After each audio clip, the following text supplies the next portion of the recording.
Brent Cross flyover in northwest London. 175,000 vehicles a day use it. It's a key interchange, but it has seen better days. Anything that's 60 years old is obviously it's nearly at the end of its life. This structure is at end of life. In fact, it's in such a state, if funding isn't forthcoming, it could be closed completely. Most buildings are built for like 20, 30 years. I don't know what the exact build life expectancy of this was, but I'm sure it is past it. It is now, when an inspection comes back, it basically says it's an end of life inspection. And it's now about keeping it safe or closing it once it's past the point that it's not safe.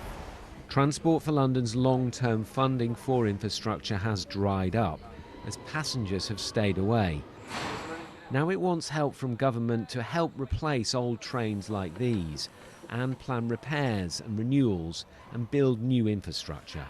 This is one of 6 key structures in London that is at risk of closure.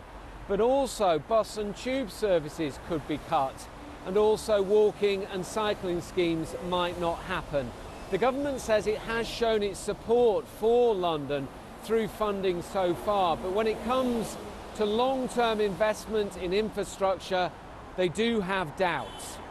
So why is it that what should be a modern urban transit system is so racked with problems that hardly a month seems to pass without failures and a fare increase?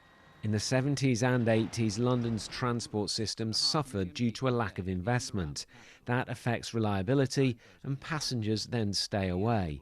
But it's not clear if passengers will return in big numbers, and the government isn't sure if new infrastructure will be needed. City Hall says it's vital.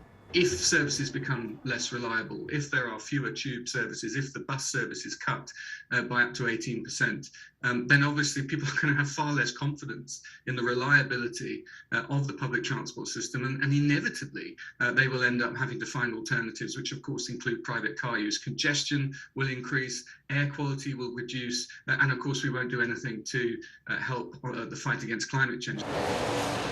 The government says it's pledged over £1 billion in capital funding to London and will continue to discuss more.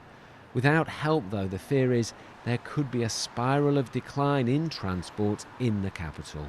Tom Edwards, BBC London.